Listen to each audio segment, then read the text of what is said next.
Hello everyone and welcome to today's video. Today we have some very important 2026 Senate election news from the Granite State, the state of New Hampshire, with former Republican Senator John E. Sununu expected to jump into the New Hampshire Senate race, quote-unquote, imminently. Now the article says that Sununu is mulling entering the 2026 Senate race in New Hampshire, and he set a rough timeline of around 2 weeks or so until he decides to enter the race. So really, anytime in the next week or so, we should be expecting his announcement if he is running or not, as this article, I'm doing this video about a week or so after the article came out. So we should be finding out in the next few days or so, if not already, if Sununu will be entering. And this is obviously very big news for the Republicans in the Granite State that gives them a rare opportunity of being competitive in this state. Because New Hampshire is a very interesting state because at the presidential level, it just voted for Kamala Harris over Donald Trump by only 2.8% in the 2024 presidential election. So under 5 points, New Hampshire is a very competitive state at the presidential level in 2024, which was definitely needed after 2020, where the Democrat Joe Biden won the state by 7.4% in 2020. In 2016, it was also very close, Hillary Clinton only defeating Donald Trump here by 0.37% of the vote, though certainly it seems that third-party vote may have led to it being a little bit closer than it probably otherwise would have.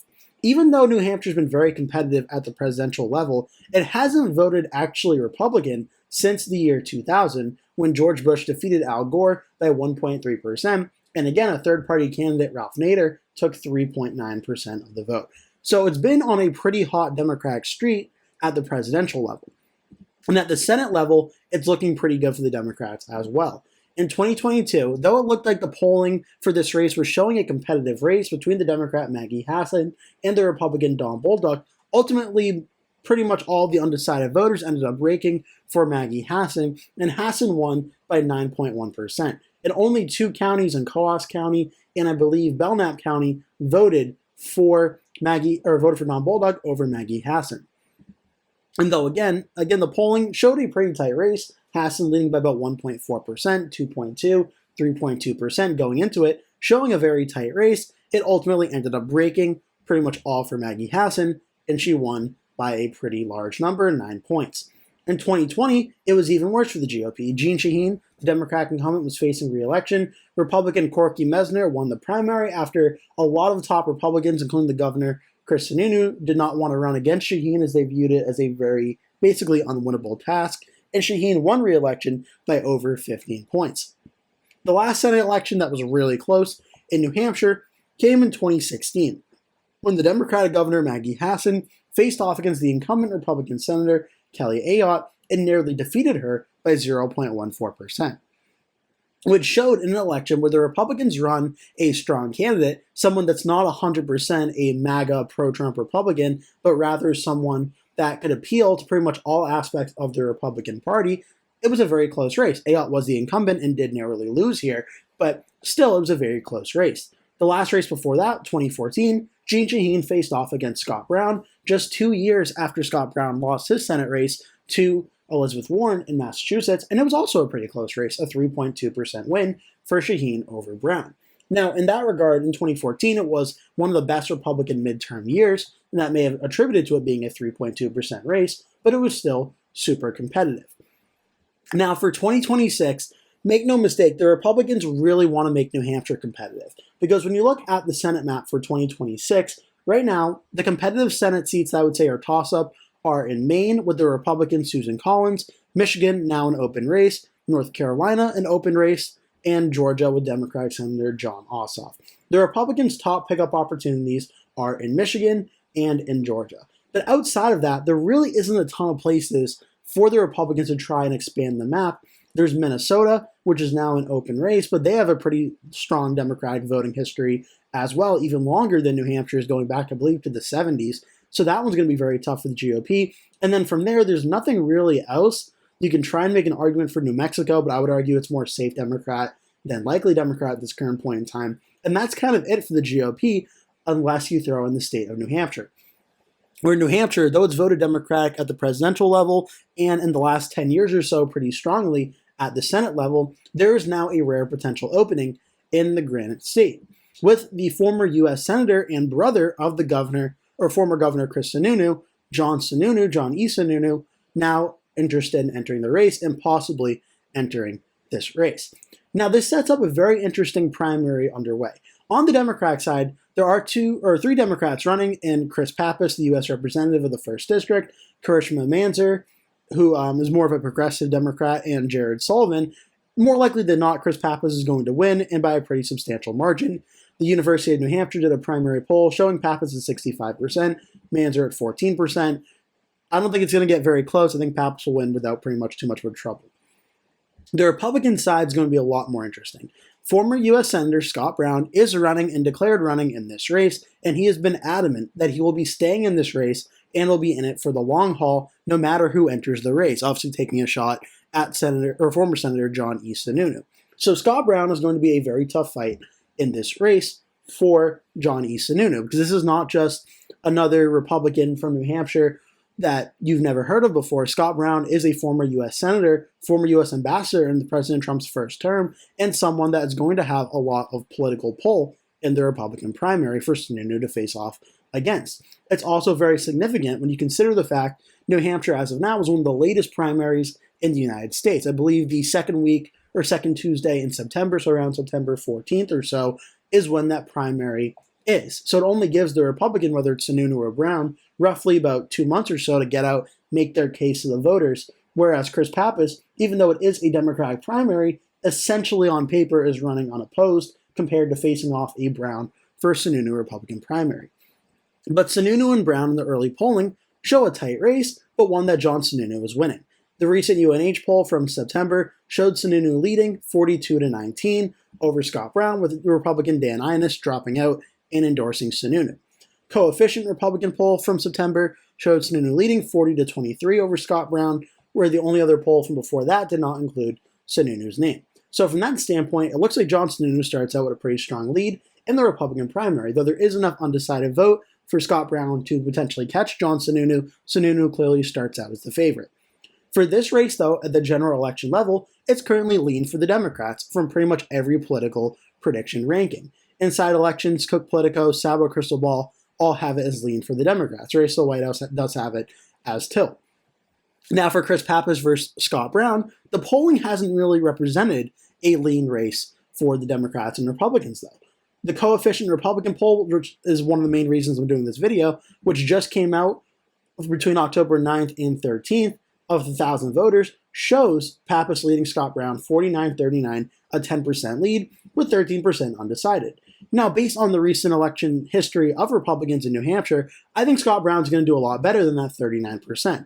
If Don Bulldog got about 44% of the vote, I think Scott Brown will probably get at least that. It was against Maggie Hassan. Chris Pappas only has been in the 1st District. We don't know what it'll look like statewide, but I think Scott Brown will get at least 44% of the vote when everything is said and done, if Don Bolduc was able to do that. And Corky Mesner, who got 41%, Scott Brown will definitely get at least that much, being a former senator. But in the polling data, including in the UNH poll, Scott Brown hasn't done that yet. Chris Pappas got 52%, Scott Brown got 37% in this poll from back in September, and the St. Anselm College poll had Pappas leading 48-37. So Scott Brown is starting out in the high 30s, at best at 40% in these polls thus far, where Pappas is starting out at worst 48% in that St. Anselm poll and at best 52% in the UNH poll, essentially saying Pappas really doesn't need to campaign for this race that hard against Scott Brown, and he may already have enough support to win this race against Scott Brown, which is what the numbers are showing, including two polls that are Republican affiliated, which I usually shift about 5 points in the opposite direction to account for the bias of the poll. Now let's see what Pappas versus John Sununu looks like. And again, it is a whole different ballgame. Chris Pappas versus John Sununu. Chris Pappas is still leading in this race. Not by a lot, though. Chris Pappas in the coefficient poll is up over John Sununu 45-42 with a 12% number that are undecided. Now again, if I did take into account that 5% rule, there'd be about an 8-point lead for Chris Pappas. But again, without doing the 5-point rule, Pappas leads over Scott Brown by about 10 points. With the 5-point, be about 15 points. Whereas Sununu versus Pappas, a 3-point lead, a much more competitive race. The UNH poll showed a 6-point lead for Pappas over Sununu, 49-43. Again, this is not a partisan poll, so no need to shift it, but a more competitive race than Brown versus Pappas. And we can look at the coefficient one from back in September, a 3-point race, go up to a 8-point race, and another Republican poll from the One Nation, a group aligned with the Senate Leadership Fund, showing a 2-point race. Again, that would go up to about 7 points or so. But it shows that based on the early polling thus far, John Sununu, he doesn't lead against Chris Pappas, but it gives the Republicans a stronger chance at winning this race and a much higher floor of Republican support with Sununu than with Scott Brown. Now, obviously, a large part of this is going to be attributed to the Sununu name, as the electoral pedigree of Sununu and Scott Brown is both very similar. They're both former U.S. senators, both of which lost to Democratic incumbents. We saw in 2012, Scott Brown lose to Elizabeth Warren by 7.5% in 2012. Then he tried to run for Senate against Jeanne Shaheen and lost by about 3.2%. Very close races, including in a very blue state like Massachusetts, but Scott Brown did lose there. Whereas Sununu, for his part, got elected in 2002, defeating Democratic governor at the time, Jeanne Shaheen, by 4.4%.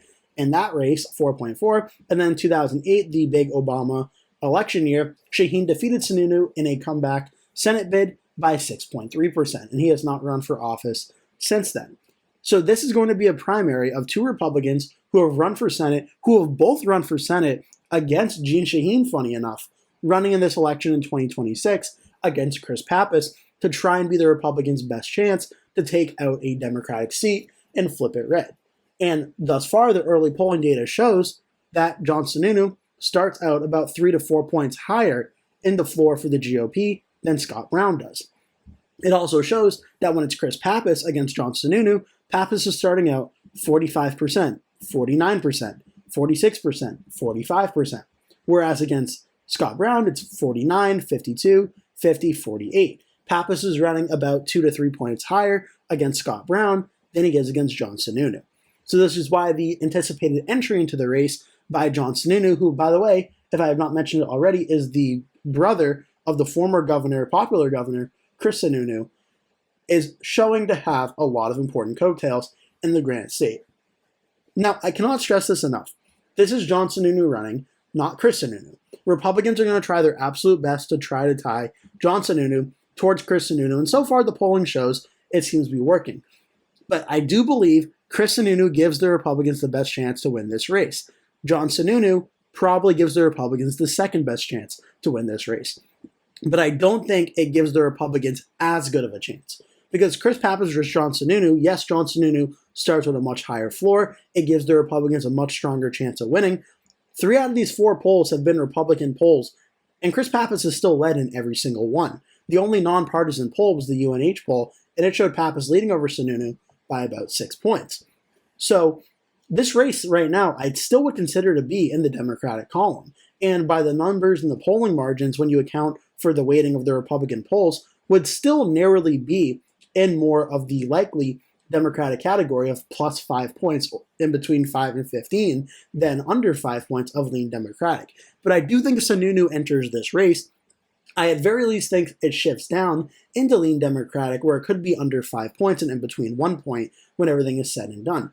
2026 is going to be a midterm year that's very much up in the air for right now. On paper and historical, it should be more of a Democratic favored year. But if Republicans are outperforming that number, maybe someone like a Sununu, who the name is very popular in New Hampshire, opens the window for a potentially competitive race in New Hampshire in 2026. I still think Chris Pappas is favored to beat John Sununu at this current point in time, but the prospect of Sununu entering the race is giving the Republicans a rare pickup opportunity in the state of New Hampshire and on the 2026 Senate map when you're looking at the map and saying, really, where else is there? Outside of Michigan and in Georgia, outside of New Hampshire, there's not a better pickup opportunity for the GOP in 2026, and John Sununu's potential entry into this race gives the Republicans a stronger chance at that.